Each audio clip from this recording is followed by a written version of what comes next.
love games where you have to run and jump and skip over stuff in order to advance to each area? If you answered yes, then check out my review of Aerial Knights Never Yield. Coming up next on Mumbles. Whoa! Hi everyone, welcome to MumblesVideos Game Review, the show where I review games from all over the world. If this is your first time here, please do consider subscribing to the channel, ringing that little notification bell, and dropping a like on the video. Helps the channel to grow, and just know how much I appreciate it.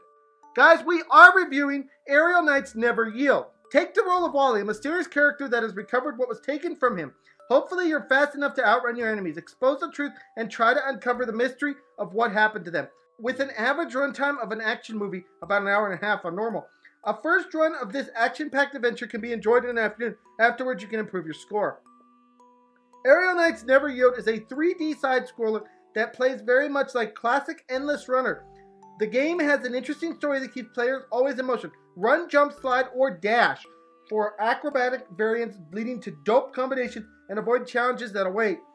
Aerial Knights Never Yield is being built for players who love speedrunning games while being an experience that casual players will enjoy as well. Aerial Knights Never Yield is available for PC, PlayStation 4, PlayStation 5, Nintendo Switch, Xbox One, and Xbox Series X at the time of this review for a price of $11.99. Aerial Knights Never Yield is an interesting looking graphical game with comic book type graphics, but the soundtrack itself is gaming elevator music at best, though it does recover with decent controls. But at the end of the day, this game is exactly what you're looking at on the screen. And I know that I say that a lot, but for these simple games, it's very true.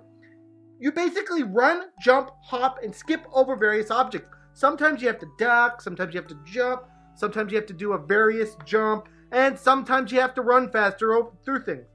That's the main controls of this game, and that's the main things that you do in this game. Depending on what difficulty you pick in this game, you will get a different experience.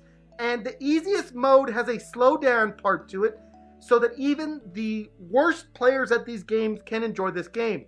You just have to master the controls. That's the game, guys. There's not a lot to say here because it's a very simplistic idea.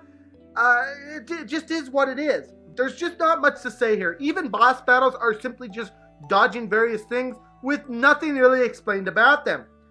Con-wise, guys, this game unfortunately has a whole host of cons. The first of which is that this game can be beaten in about 2 hours. I know the creators brag about that, but then they also stick an $11 price tag on this game, which, I don't really care for that.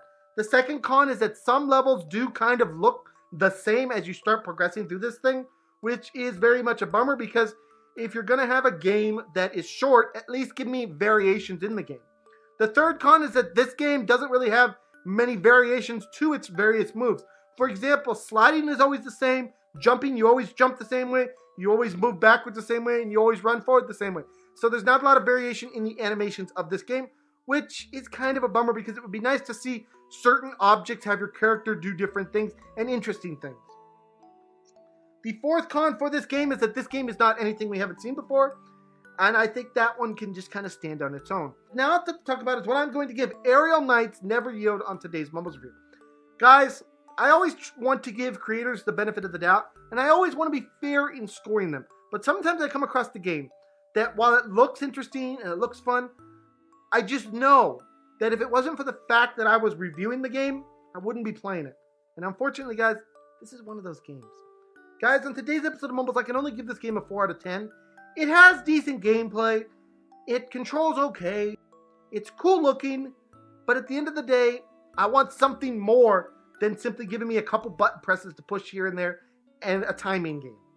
I can get a timing game from Rockstar or a Guitar Hero or something like that. I don't need this kind of game. So that is what it is getting on today's Mumbles review. 4 out of 10. I hope you guys all enjoyed this. Please smack the subscribe button, smack the like button, smack all those buttons, and I'll see you guys all in the next video. Bye everyone, take care.